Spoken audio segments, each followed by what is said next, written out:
Welcome back to The Mentors. This is your host, Sergey.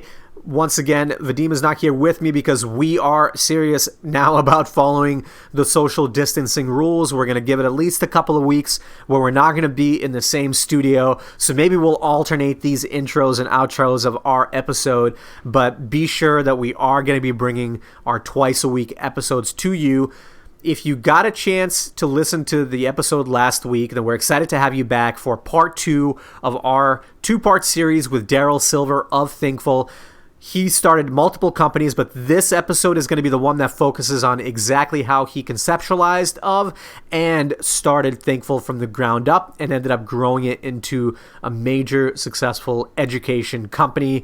If you didn't listen to it, you can listen to this episode as a standalone episode, but we recommend you go back because we love origin stories, and Darrell did a great job of talking about why he got into tech, how he was able to use advisors to learn things that he was not an expert in, and how he learned how to be a master negotiator when it comes to selling a company, something that not a lot of people talk about. So that's in part 1, but part 2 is all about Thinkful, and we're excited to bring you this episode today. Please enjoy this conversation with Darrell Silver. I think we would definitely do a separate episode on negotiation and specifically on the dynamics of getting your company acquired. But I do want to make sure we have time for the story about Thinkful, because you mentioned earlier that you like to challenge yourself, and the next challenge for you after you, I guess, experience this positive event and maybe a little bit of comfort after that was you wanted that discomfort. Again, you decided, let me just switch gears entirely and go direct to consumer. Which was an industry, I guess, that you were less familiar with. But more than that, though, you were going into the space of education, which building an education company is inherently much more difficult to pull off. So I guess you do like to challenge yourself, so it makes sense because clearly education has been for a long time ready for disruption. But how did you make sure to set yourself up for early success early on with the next project? Well, there are a couple of things. The first one by far is that I had the right partner. So with Perpetually, it was me alone, and I learned an enormous amount. But I knew I wanted someone that I could work really collaboratively with, and wanted to kind of be married to for a decade. And by luck, I found that with my co-founder Dan Friedman. So for me, right at the beginning, right before the beginning, this is sort of summer 2012. The number one thing for me was definitely having the right partner. And so by luck and by work, but frankly by luck, I found that with Dan Friedman, my co-founder, and we knew we were going to basically be married for about a decade. And here we are, year 8. It's coming up on that decade. So for me, more important than education and more important than the change we were going to make in education was knowing that I had a person I could work with 70 hours a week or 90 hours a week for a good portion of my professional career. And so that was number one. Number two, we just believed and just saw that at that moment there was no way to learn the way that he and I had learned throughout our lives, and we saw at that moment that people thought videos were going to take over all of education and replace college, and MOOCs, if you remember MOOCs, are going to massively disrupt all of higher ed, and we thought, like, that's just not how we learned. It can't be right. The way we learned was mentorship and apprenticeship and internship and having advisors and asking stupid questions and being thrown in the deep end. How do we bring that to everybody? How do we make that much more accessible? How do we make that cheaper? And so the first ideas we had were all around each of those themes of one-on-one learning online. We chose technical education because that's what we could teach, and it was also what was becoming popular at that moment with MOOCs, and that was off and running in October, literally October 1st, 2012. So let's talk about that. You had the ideation process. It sounds like, if I go off of what LinkedIn tells me, you only spent about 10 months in between concepts before you decided to dive back into entrepreneurship. So what were some of those first steps that you took? You had a set of ideas. You decided to go with technical skills and technical training. How did you go on then to validate that concept and actually launch it by October? Yeah, and let me be clear that that process you're describing, that sort of finding that initial traction or germ of an idea, can last easily a year or 2 years. Mm-hmm. In our case, we started on it in sort of mid-July 2012, and then we really didn't we committed to it in October, so it's a few months. And then we got we had some skill, but we got very, very lucky that it was by late February 2013 that we started to see real traction. And so that's a very fast turnaround, that sort of 9 months or so. Yeah. And it because usually I was assuming it was going to take us 2 years, right? And 2 years of struggle to really figure out anything. But no, we got it done in a few months. And some of the key things we did, which are very easy to miss, but some of the key things we did are summarized with this one afternoon when Dan and I were trying to figure out kind of what to do next with this idea. We had this idea for online. We had this idea for one-on-one mentorship. We had friends that would mentor. We had talked to a couple of them. And we were sitting around trying to figure out exactly what to do. And Dan said, well, we should offer a class. We need to just offer a class. And so that was it. Like, if you're going to make a school, the thing a school does is offer a class, just offer a class. And we had a singular goal. We had a singular focus. We said, okay, like, Darrell, go find some students who people that we think should take this class, get them to enroll. And Dan's job was, okay, build the curriculum and like write the curriculum, and start getting ready for a class that we're going to launch right before Thanksgiving. And we just picked the most important goal for getting the business to the next proof point, or it's often called de-risking the biggest unknown, or removing the biggest unknown at that moment. And we just went off and focused on that. And so along the way, we learned, wow, there were really people that were trying to learn basic website building. And wow, those people were kind of adults. They weren't straight out of college. They were in their first job. Maybe they were trying to they were trying to upskill, or maybe they were trying to change jobs. We didn't really know, but we started to get that feedback very quickly when we asked people to enroll. And asking people to enroll was literally posting on Facebook for our friends. It was anything you could find to do to get people to enroll. We had no website. We had a website that had, we had a single page website that had a ability to put your email address in. And we didn't know what to do on the other side of putting your email address in, but we figured we should have one of those. And so we said, so I remember thinking, how are we going to tell anybody what's in this program? We don't have a website. We don't have an app that they can log into and see anything. And so we said, okay, let's create a one-page PDF. Or I think I said, let's create a one-page PDF of the curriculum, outline the curriculum, sort of obvious. And then Dan did that, and it didn't fill the page. It was a PDF that didn't fill a single page. It was because it didn't exist, right? We were trying to convince people that they could learn to code, and learning to code, people didn't know what they were learning. They were trusting us to know what to teach them. And so we had to be very superficial. Like, roughly speaking, you have to be reasonably superficial about what you're going to teach when you give a syllabus. And so we couldn't think of anything to fill the page. And so I said, okay, well, like, turn the page sideways and cut it in half, make it half a page, just make it a smaller PDF. Right? So, just simplify it. Right. And you're just trying to make it seem legitimate. Right. And that's the whole journey of creating a company, is to make yourself seem legitimate at the next stage. So just make it seem legitimate. So we just cut the PDF in half, and then sent that out. And then we had, you worked with that, and we found people that wanted to learn those skills, and we asked them for $250 a month, for the 3 months that we chose it was going to take. And like, all these guesses, all these numbers, you just plug in a number. You can do all the market research you want, but just stick a number in there and just take a guess. And you will find that you are right most of the time, or you are right a lot more often than you are wrong. And you are also faster by about infinity, because you picked a number rather than dithered over whether it should be a 250 or a 550 or a 200 or a 199 or a 249. And those questions don't matter at that stage. You're just trying to figure out if anyone's going to enroll. And you listen to them for why they are or aren't, and go from there. So that was my job, is to get people to enroll. And Dan's job was build a curriculum. Dan wrote curriculum in Google Docs. He was 3 weeks ahead of the start date, meaning we had curriculum for the first 3 weeks for our November start date, and then kept writing as we kept delivering. And that approach of just doing the simplest thing to get people to enroll via the obvious networks, the obvious places, like asking our friends and posting around and listening to the networks we had talked to, meetups we went to in New York, as well as using Google Docs. That model, it resonated just enough to get us excited about keeping going. And sort of to zoom out, that approach, Google Docs driven curriculum, worked for us until $500,000 in run rate.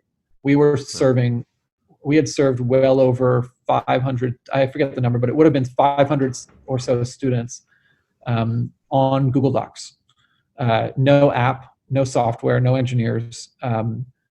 We had started to build a bit of a CRM to understand why people were enrolling or not.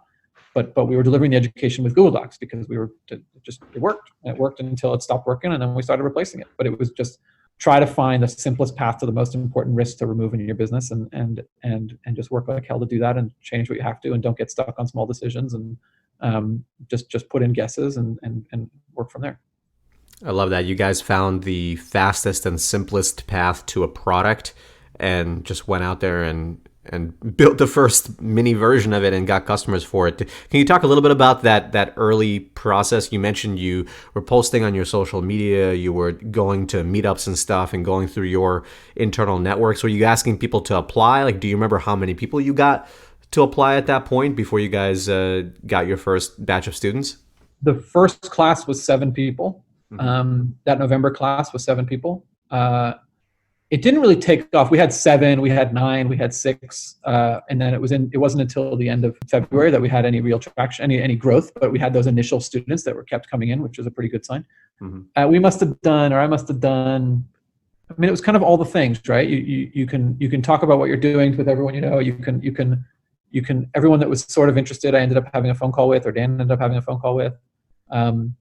We had probably 75 people put their email address in the website, which is sort of random. I tried ads that went nowhere. It was a complete waste of time and money, but whatever. We had a slowdown because of Hurricane Sandy at that moment.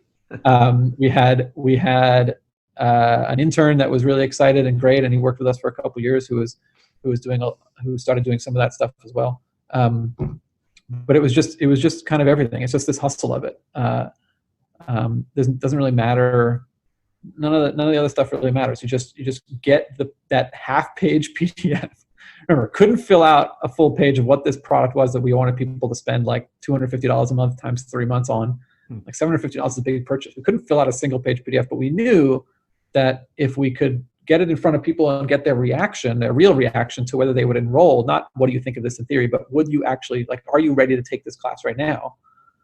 We knew we would learn that people were interested, or we knew we would learn that people weren't interested. And those big lessons are the things you're looking for in those early days. You're not looking for the nuance of a million little details. You're just looking for the big, blunt yes or no from a customer.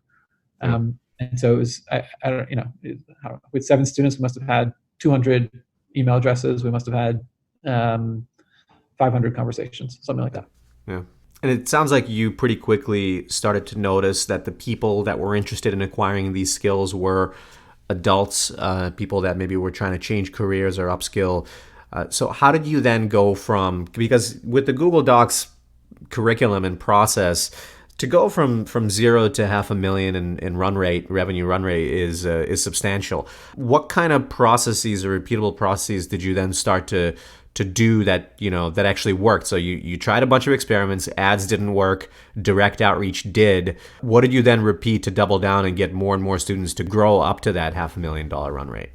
Yeah, there were 2 big events, and they're illustrative of a couple of good tricks that startups do in those early days. One is we were very fast to respond to a market event. So at that moment in New York, we believe, and this was my history, I went from finance to tech, we believed that there was a migration from finance to tech that should happen and that was going to happen. We already kind of had that opinion that after 2008, there was going to be a big exodus, voluntary or not, from finance, and then people were going to move into other fields, and technology was sort of the tech sector, or startups was obviously going to be one of them. And so we had that coming in, and then one day I noticed that there was a layoff of I think 4,000 workers at Citigroup, Citibank. Wow. And we put up a web page very quickly that said, if you've been laid off from Citi, we will give you this course for free. And we had a blue background that matched the Citi logo, and we just put up this web page, and then posted it to Hacker News, which at that time was a little easier to navigate or to game, frankly. It made it to the top of Hacker News for several hours. It got a lot of traffic, and then TechCrunch, which at that time was pretty central, was more central to the tech ecosystem than it is today. It was still pretty central, but it really dominated the discussion for tech. Someone from TechCrunch reached out and was like, "What's going on with this? And where are you getting it? And how many people have applied?" And then wrote a story about it the next day. And if you looked at our Google Analytics traffic, it was I don't know, 40 people a day. And then this Hacker News thing made it to like 2,000 for 2 days. And then this TechCrunch thing made it to 5,000 for another day. And so there's this big blip. And that generated a lot of interest relative to our scale. And it showed us that we had something real to work on because it resonated with people, not from a product point of view, but resonated with people on a sort of personal level. They were like, yeah, like there is an exodus from finance. And yeah, there should be a way to make that transition easier. And that resonated at a deep level, which is very, very central to product market fit. It's not just about that. The purchase is key, and that's where the economics are. But you want to know that you're, especially in a direct to consumer product, you want to know that you're onto something that resonates with a person's morals and ethics and what they think should be in the world, and that's what makes a word of mouth really drive. And so that really hit that, but it was just a spike. But it was really, really important because it really told us that we were onto something big.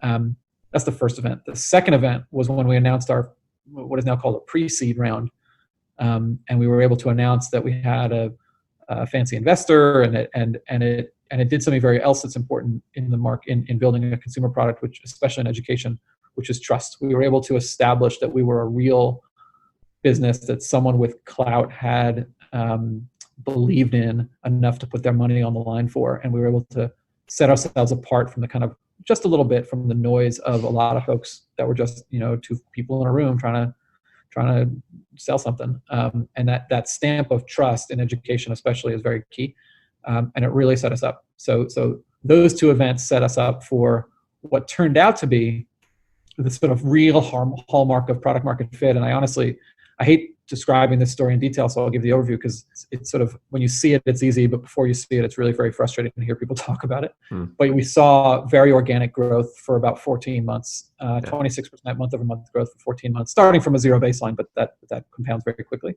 Right. And it was that true sign of product market fit, this concept of flying off the shelves.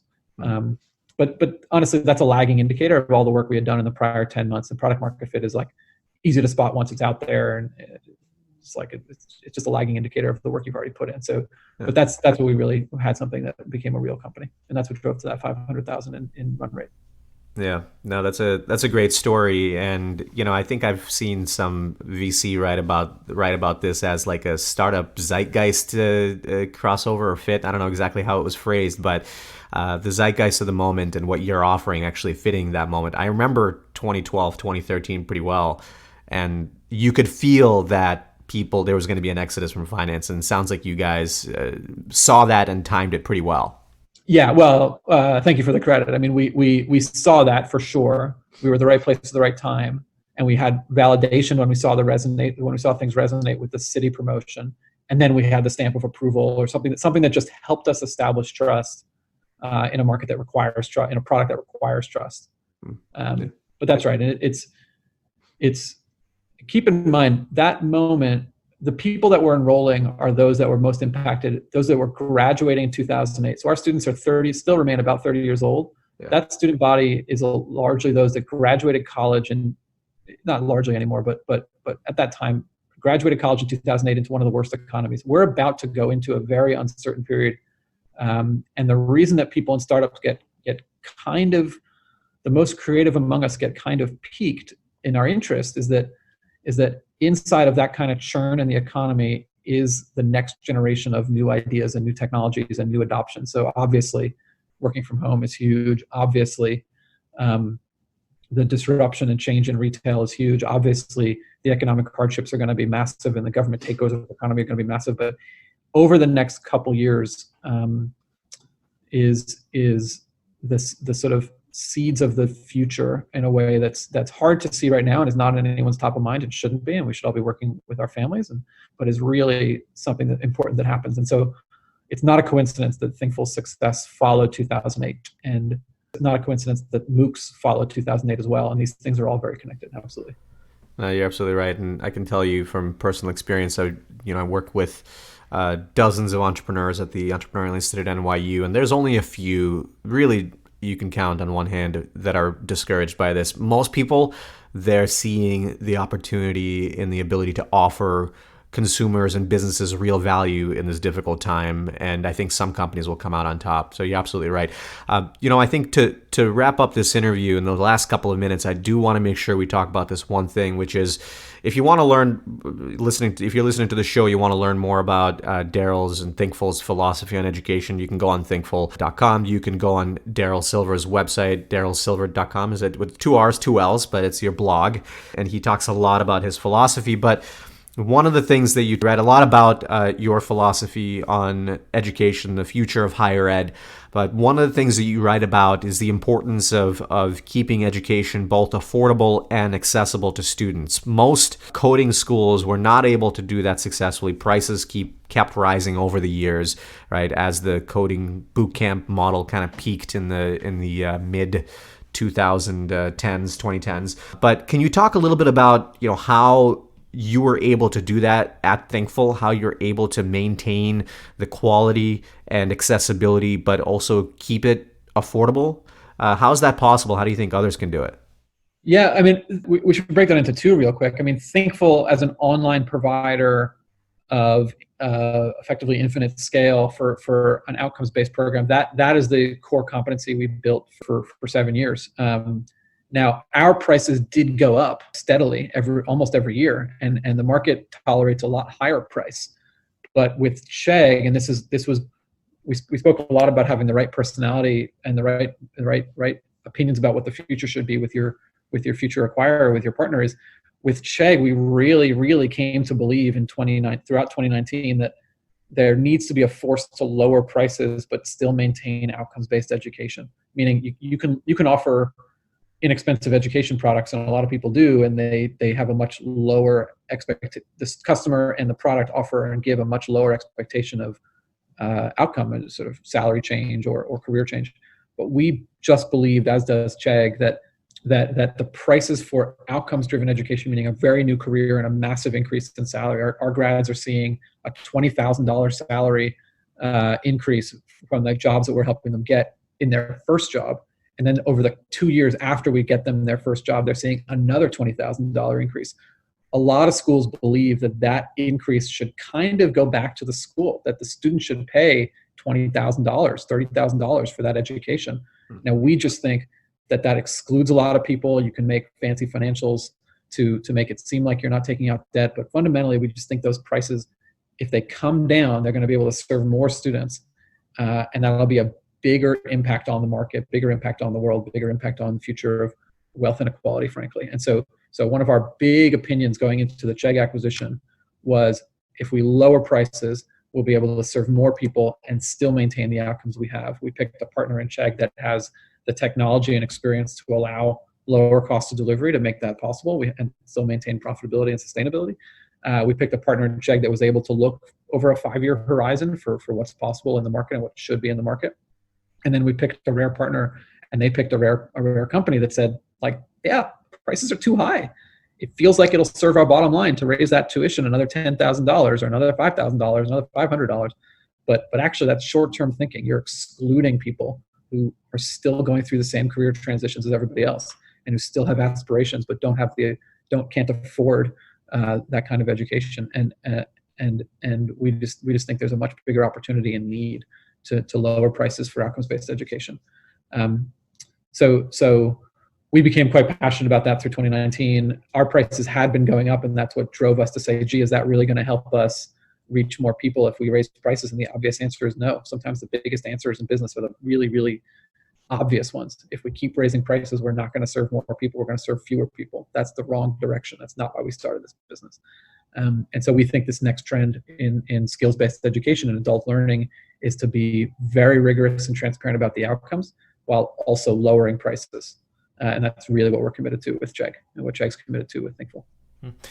Well, glad you were able to do that, set a goal and think about the impact and value first, and how you could actually kind of move in the trend that makes it more accessible to people. And of course, it sounds like you did that with the partner that you chose. So it's great that you did that, because we feel that if more organizations like your own take that as the North Star, they're going to make better decisions ultimately for the students, and it's going to force the rest of the market, and of course a big part of the market is higher ed, to follow suit and figure out how to innovate and adapt and adjust to make sure that the student's value is placed first and not the bottom line. So we're really glad that you were able to accomplish that with Chegg, and we're excited to follow your journey. So Darrell Silver, thank you so much for joining us on the show. You gave a ton of insight, I think, for the early stage entrepreneurs that are listening, but also the people who, every single person that's thinking about their education, thinking about how they can improve their skills.